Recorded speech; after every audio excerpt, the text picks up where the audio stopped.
In today's video, I'm going to teach you how to delete data from Grok AI. We'll walk through clearing your chat history and any generated media from your account, and I'll point out what each option does so you can proceed with confidence. Start by opening your browser and searching for Grok AI. In the search results, click the official Grok AI link to go to grok.com. Once you're on the site, look to the bottom left corner of the page for your profile area. Click Profile, then choose Settings. You'll need access to your account settings to manage what data is stored. Inside Settings, find and open the section called Data Controls.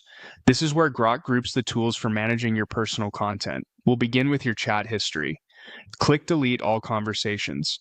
This option targets your past chats stored in your account. Before you continue, remember that deletions like this are permanent and typically can't be undone. If there's anything you might want to reference later, make sure you've reviewed it beforehand. When you click Delete All Conversations, a prompt will appear asking you to confirm.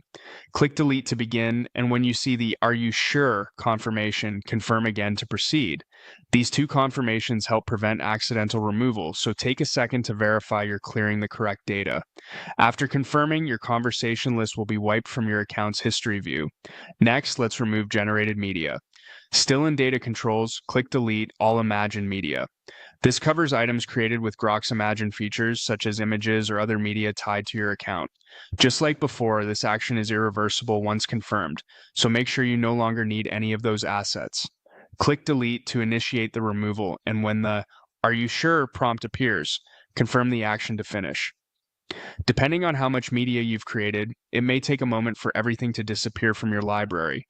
That's the entire process. Go to grok.com, open Profile and Settings, enter Data Controls, delete all conversations with the confirmation prompts, then delete all imagined media with the same confirmations.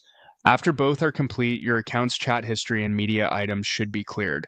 If anything still appears, give the page a quick refresh and check back in a moment, as changes can take a bit to fully reflect.